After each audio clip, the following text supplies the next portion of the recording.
하나님 말씀 같이 봉독드리겠습니다. 예수께서 즉시 제자들을 재촉하사 자기가 무리를 보내는 동안에 배를 타고 앞서 건너편으로 가게 하시고 무리를 보내신 후에 기도하러 따로 산에 올라가시니라. 저물매 거기 혼자 계시더니 배가 이미 육지에서 술이나 떠나서 바람이 거스름으로 물결로 말미암아 고난을 당하더라. 밤 사경에 예수께서 바다 위로 걸어서 제자들에게 오시니 제자들이 그가 바다 위로 걸어오심을 보고 놀라 유령이라 하며 무서워하여 소리 지르거늘 예수께서 즉시 이르시되 안심하라 나니 두려워하지 말라. 베드로가 대답하여 이르되 주여 만일 주님이시거든 나를 명하사 물 위로 오라 하소서 하니 오라 하시니 베드로가 배에서 내려 물 위로 걸어서 예수께로 가되 바람을 보고 무서워 빠져가는지라 소리질러 이르되 주여 나를 구원하소서 하니 예수께서 즉시 손을 내밀어 그를 붙잡으시며 이르시되 믿음이 작은 자여 왜 의심하였느냐 하시고 배에 함께 오르매 바람이 그치는지라. 배에 있는 사람들이 예수께 절하며 이르되 진실로 하나님의 아들이로소이다 하더라. 아멘.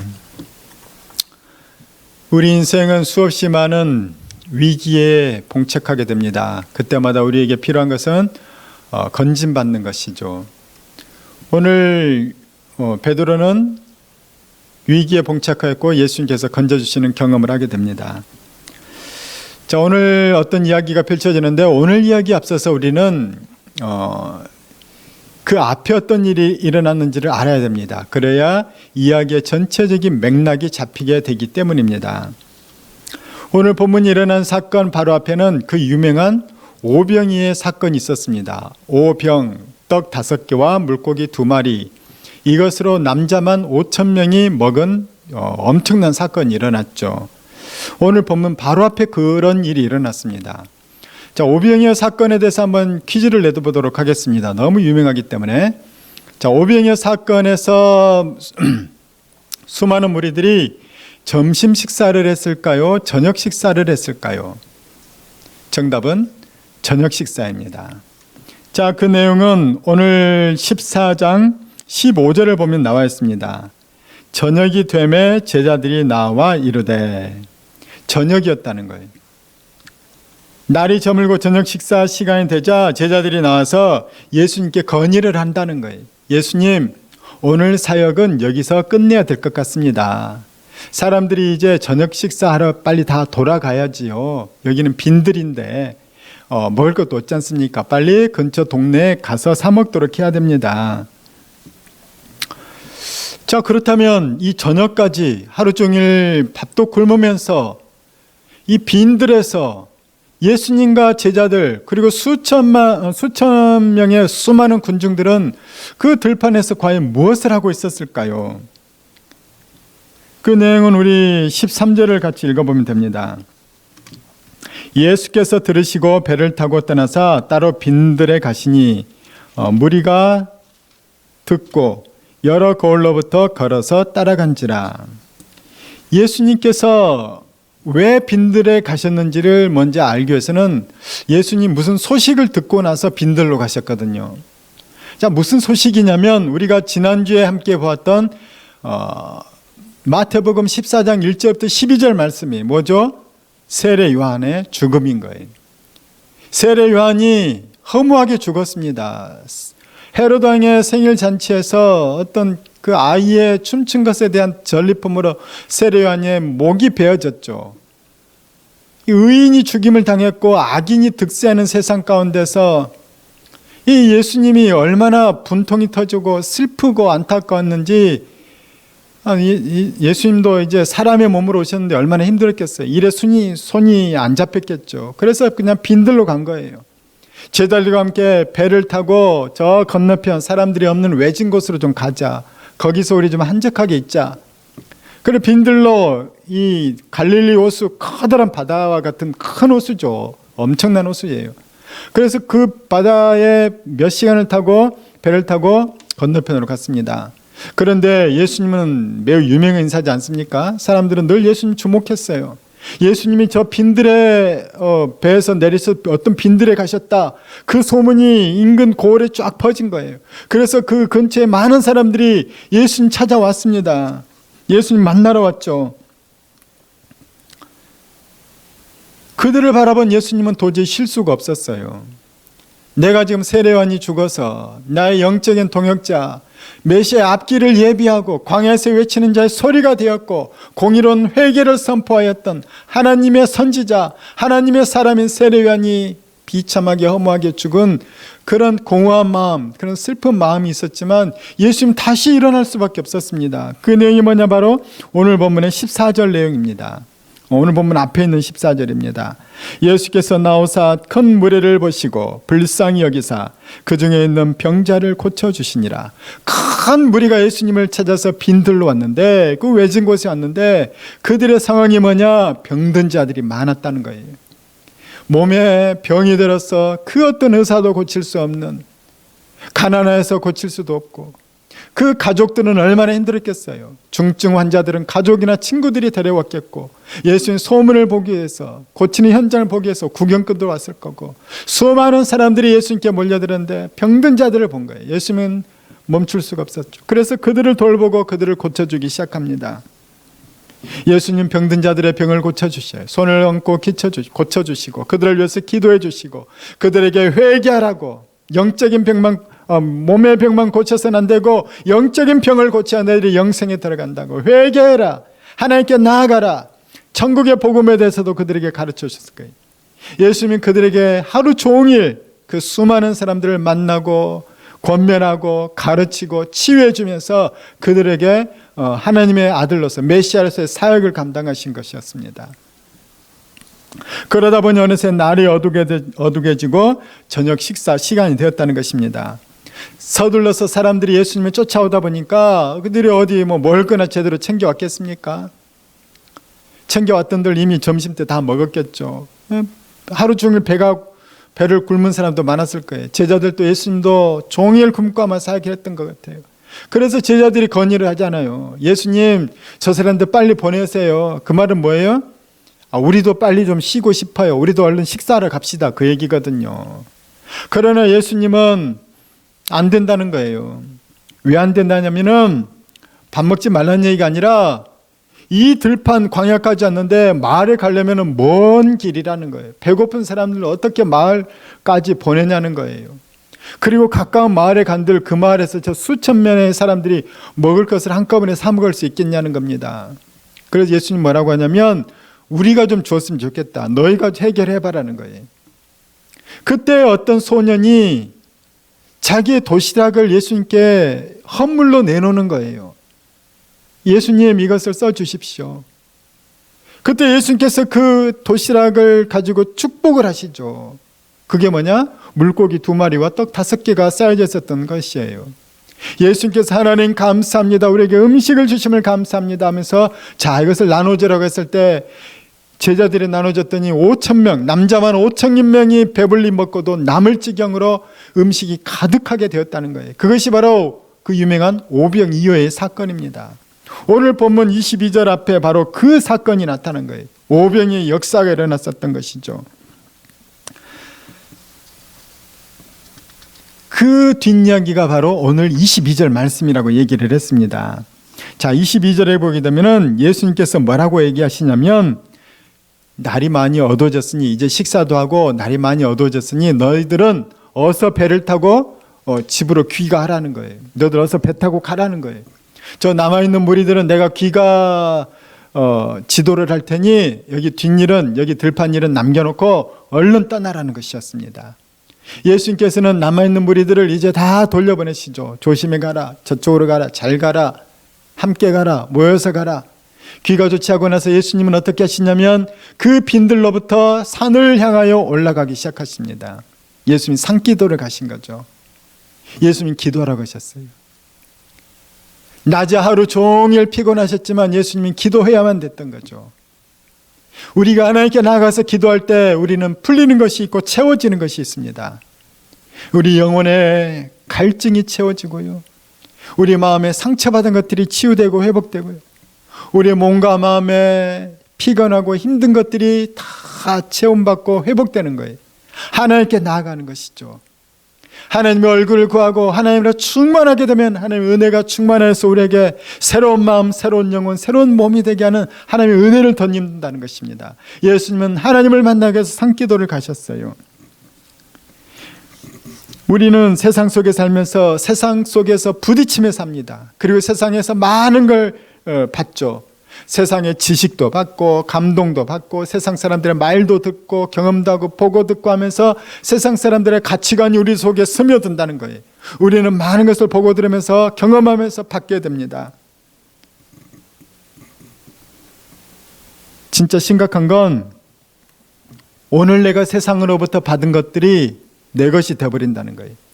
오늘 내가 세상에서 받은 상처가 내 트라우마가 돼서 내 속에 남아요. 세상에서 받은 지식들이 내 속에 들어오는 거예요. 세상적인 가치관들이 내 속에 들어오는 거죠. 우리는 반드시 이것들을 걸러내야 되는 거예요. 트라우마와 상처들은 치유해야 되는 거예요. 우리는 바로 그 작업이 뭐냐면은 자기 전에 주님께 나와서 기도하는 것입니다. 예수님도 그래서 기도하신 거예요. 오늘 너무 힘들었기 때문에 기도하는 거예요. 여러분 힘들수록 기도하시기 바랍니다.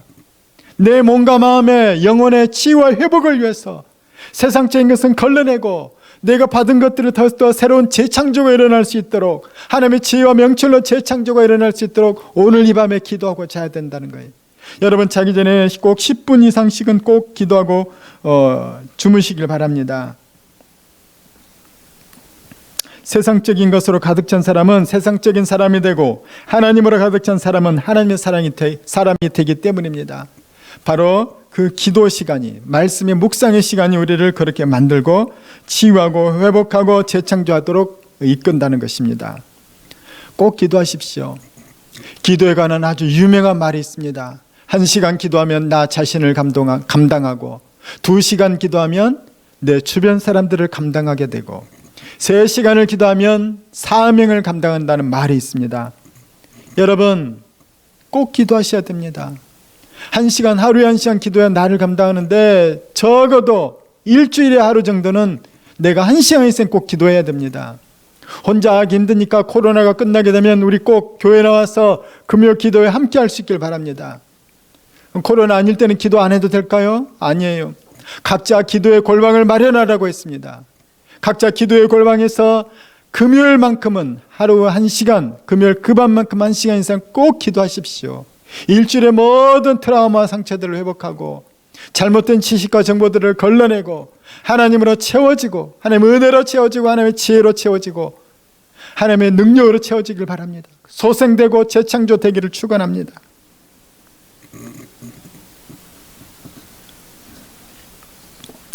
예수님께서 이렇게 기도로 충만하고 은혜로 충만해지고 있는 때 제자들은 뭐라고 했을까요? 오늘 말씀 본문에 보게 되면 제자들은 그 시간에 죽을 고생을 하고 있습니다. 24절 말씀이죠.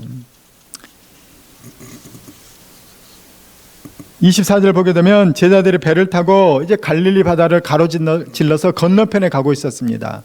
그런데 그들이 갈릴리 바다 한 가운데쯤 들어갔을 때 바람이 점점 세지는 거예요.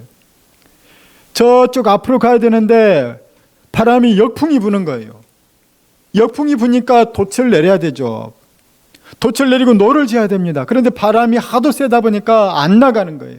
더 큰 문제는 이 파도까지 일렁이는 겁니다. 여러분 파도가 일렁이면은 노를 저을 수가 없거든요. 헛도니까. 그리고 몸이 막 이렇게 출렁출렁 움직이는데 무슨 정신이 있겠습니까? 큰 바람이 불고 파도가 일렁이기 때문에 이들은 밤새 고생을 했다는 거예요. 고난을 당했다고 하는데 영어 성경에 보면은 막 두들겨 맞았다는 거예요. 두들겨 맞는 것처럼 그들이 힘든 시간들을 보내고 있었다는 거예요. 그 시간까지. 이미 도착해서 쉬고 있을 시간인데도 불구하고 그들은 바다 한가운데서 바람과 파도와 더불어 사투를 벌이고 있었다는 것입니다. 괴로운 시간을 보내고 있었다는 것이죠. 그 시간이 언제냐면 밤 사경이라고 얘기합니다. 사경은 언제냐면 새벽 3시부터 6시 사이를 사경이라고 얘기합니다. 그들이 예수님을 못 알아보는 거 보니까 어두울 때인 거예요. 아마 3시에서 4시 사이일 것 같아요. 저녁 먹고 한 7시쯤 아마 출발했다고 쳐도 그들은 그 밤새 새벽이 곧 다가올 때까지 바다를 못 건너고 바람과 싸우고 파도 물결과 싸우면서 그들은 허둥지둥 고난과 고통의 시간을 보내고 있었다는 거죠. 그런데 그때 기도를 마치신 예수님께서 제자들의 그 고난과 고통의 현장 가운데 바다 한가운데로 걸어오고 계셨어요. 바다 가운데 그 깜깜한 밤에 고난 가운데 이 제자들이 바다를 보니까 저쪽에서 웬 사람의 형상이 걸어오고 있는 거예요. 얼마나 놀랐겠습니까? 아니, 그 시간에 걸어올 수 있는 것은 뭘까요? 제자들은 그 남자들 아니에요? 다 큰 성인들이 소리를 지르는 거예요. 얼마나 기겁하면서 소리를 질렀으면 영어로 보니까 또 실감이 나더라고요. Cried out in fear. Cried out. 소리를 막 지른 거예요. 두려움에 쌓여서. 그들이 뭐라고 외치냐면 유령이다는 거예요. 유령이다. 유령이 나타났다는 거예요. 주님께서 그들에게 말씀하십니다. 27절에 보게 되면 안심하라. 나니 두려워하지 말라는 거예요. 여기서 안심하다는 말을 보게 되면 좀 너무 유하게 표현이 됐는데, 안심하다는 말은 좀 대범하라는 얘기거든요.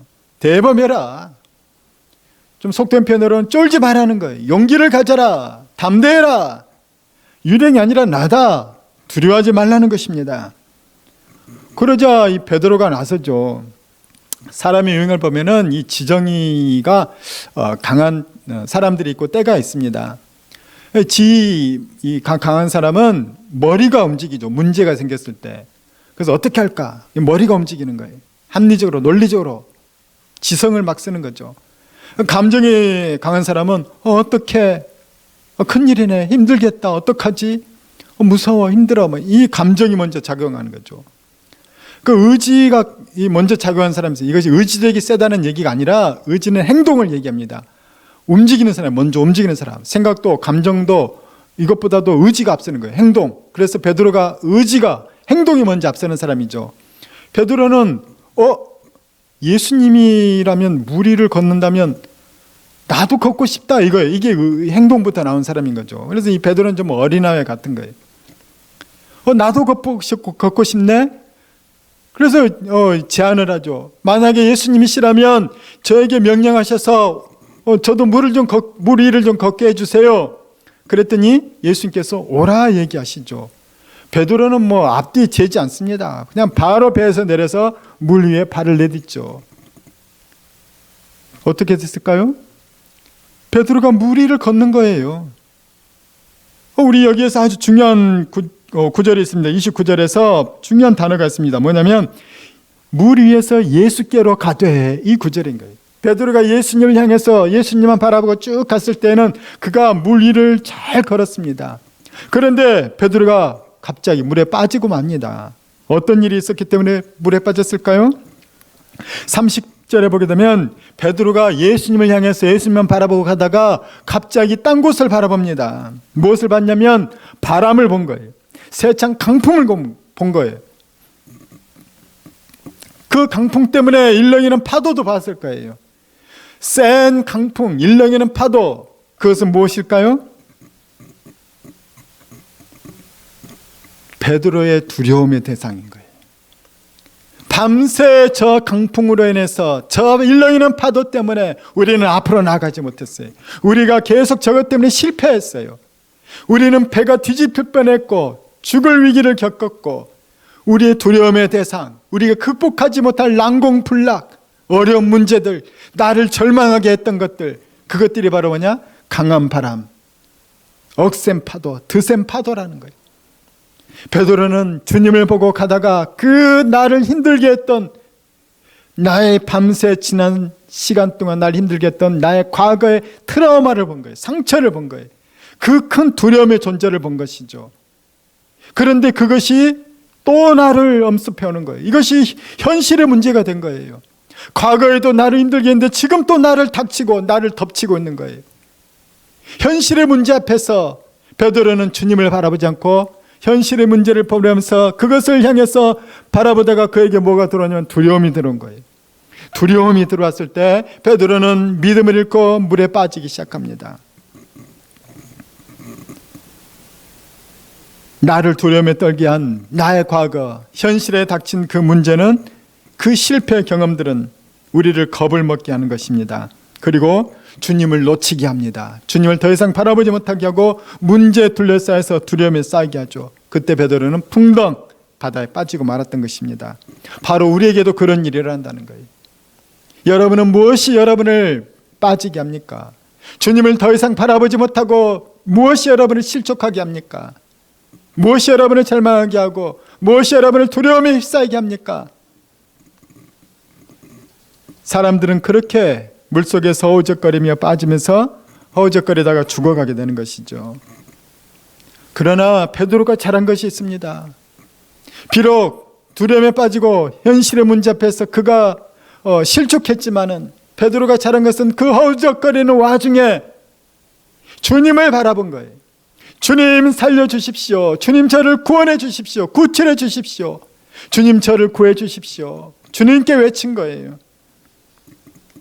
그때 주님은 베드로를 외면하지 않습니다. 손을 내밀어 베드로를 건져내 주시죠.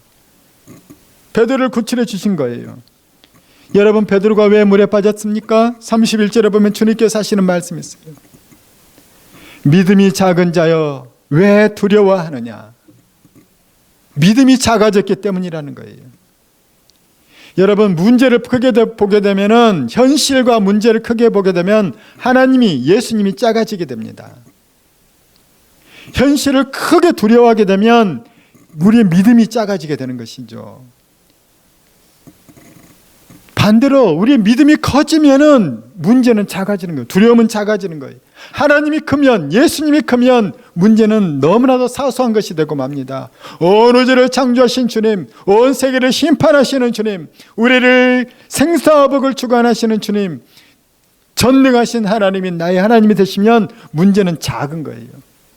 그러나 문제를 너무 크게 보게 되어서 하나님을 멀리 보고 시선을 놓치게 보게 되면은 더 이상 주님이 바라봐지지 않죠.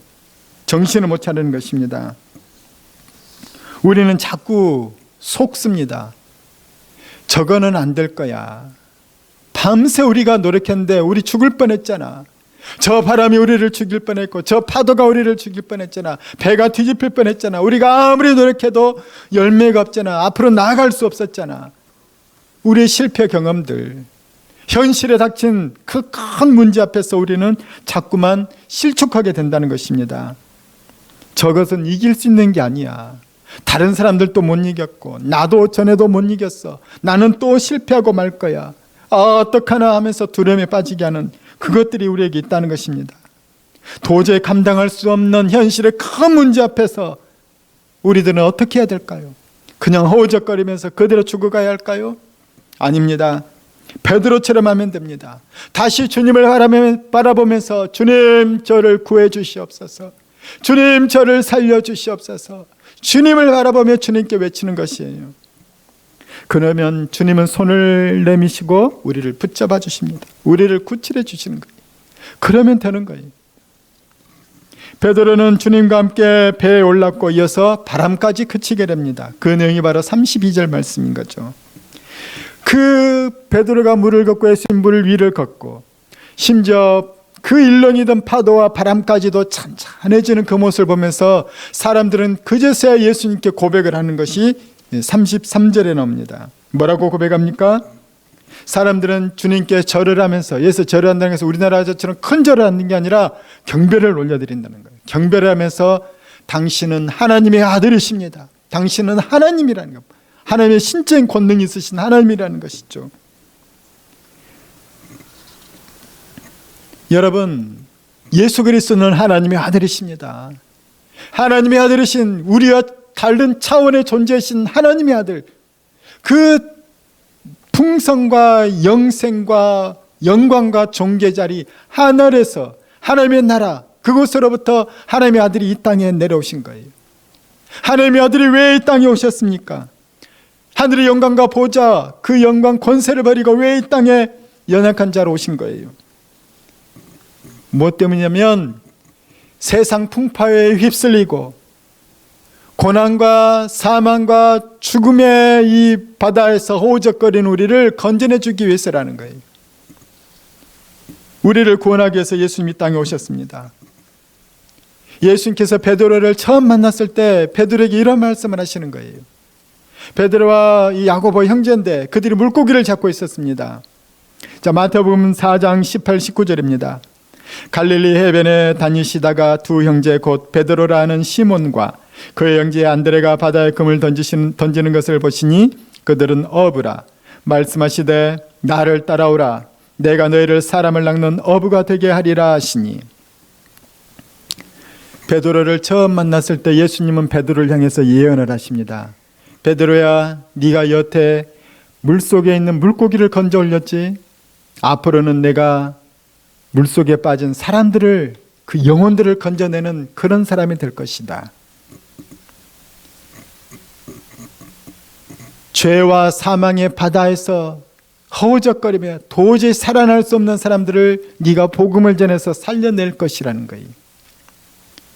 오늘 본문에서 밤새 강풍에 시달리고 파도에 시달리고 절망과 그 허무함 가운데서 이제 고통 가운데 있었던 베드로가 심지어 물에 빠져서 이제 죽어가는 허우적거리게 됐습니다. 그때 예수님이 나타나셔 베드로를 건져주시고 바람을 잔잔하게 주셨죠. 물에 빠져서 허우적거렸을 때 그 죽어가던 베드로는, 그 공포 가운데 두려움 가운데 빠졌던 베드로는 물에 빠진 사람을 건져내는 게 무엇인지를 안 거예요. 베드로의 사명은 그거였거든요. 물에 빠져 죽어가는 사람을 건져내는 거예요. 죽어가는 사람을 건져내는, 영혼을 구원해내는 그 사역을 베드로는 평생 동안 그 일을 행하였다는 것이죠. 살아계신 하나님의 아들 예수 그리스도를 만난 베드로는 인생의 길을 찾았습니다. 이제 더 이상 세상에서 허우적거리지 않습니다. 오히려 길 잃은 인생에게 길을 찾아주고 허우적거리는 인생들, 허우적거리는 영혼들을 구출해내는 일에 베드로는 쓰임받는 인생을 살았다는 것이죠. 그러나 베드로는 분명히 알았습니다. 예수를 죽이고 예수를 미워하는 세상에서 예수를 전한다는 것은 나도 이제 예수님처럼 미움받고 죽임을 당할 수 있다는 것을 알았죠. 그럼에도 불구하고 한 영혼이 얼마나 소중한 것을 알았던 베드로는 멈출 수가 없었던 거예요. 끝까지 영혼 구원의 사역을 감당하다가 네로 황제 때 붙잡혀서 순교를 당하고 맙니다. 여러분, 이것이 베드로의 영광스러운 이 땅에서의 마지막이었고, 그 영광스러운 베드로는 수제자로서, 순교자로서 예수님 곁에 계십니다. 베드로에게 부여된 사명은 오늘 우리에게 동등하게, 우리에게 똑같이 부여된 사명입니다. 우리도 역시 예수 그리스도의 제자들이기 때문입니다. 세상 풍파에 이리 치이고 저리 치이는 인생을 살다가 죄와 사망의 바다에 빠져 그대로 죽을 수밖에 없는 나를 구원해 주신 주님 너무 감사합니다. 베드로는 그 주님께 감사하면서 다른 영혼들을 구원하는 인생을 살았습니다. 나에게 손을 내밀어 주신 주님, 저도 이제 다른 사람에게 손을 내밀겠습니다. 저는 우리가 이 고백하면 살아가는 인생 되기를 주의 이름으로 축원합니다.